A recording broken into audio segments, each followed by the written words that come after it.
కార్యక్రమంలో మొదటగా మేషరాశి గురించి తెలుసుకుందాం.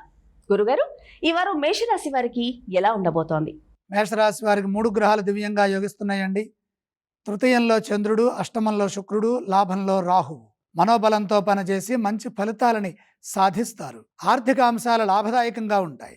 వచ్చిన ధనాన్ని సద్వినియోగం చేసుకోవడం ద్వారా ఆర్థిక స్థితి మెరుగవుతుంది. ఉద్యోగ వ్యాపారాల్లో పనులను వాయిదా వేయకుండా ఎప్పటి పనులు అప్పుడే చేసుకుంటూ ముందుకు సాగితే మేలు చేకూరుతుంది.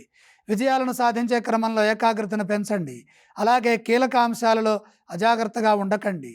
బాధ్యతాయుతంగా ముందుకు సాగితే లక్ష్యాలను త్వరగా పూర్తి చేసుకుంటారు. అనవసరమైన విషయాల్లో కలగజేసుకోవద్దు. బంధుమిత్రులతో ఆచితూచి వ్యవహరించాలి. శ్రమ పెరగకుండా ఎప్పటి పనులు అప్పుడే పూర్తి చేసుకుంటే మేలు జరుగుతుంది.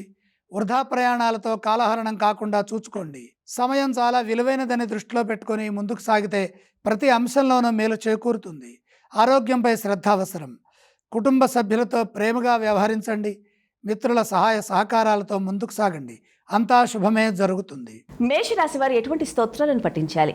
మేషరాశి వారు సూర్య ధ్యానం చేయటం చాలా ఉత్తమం. వారు ఏ ఆలయాన్ని సందర్శించాలంటారు?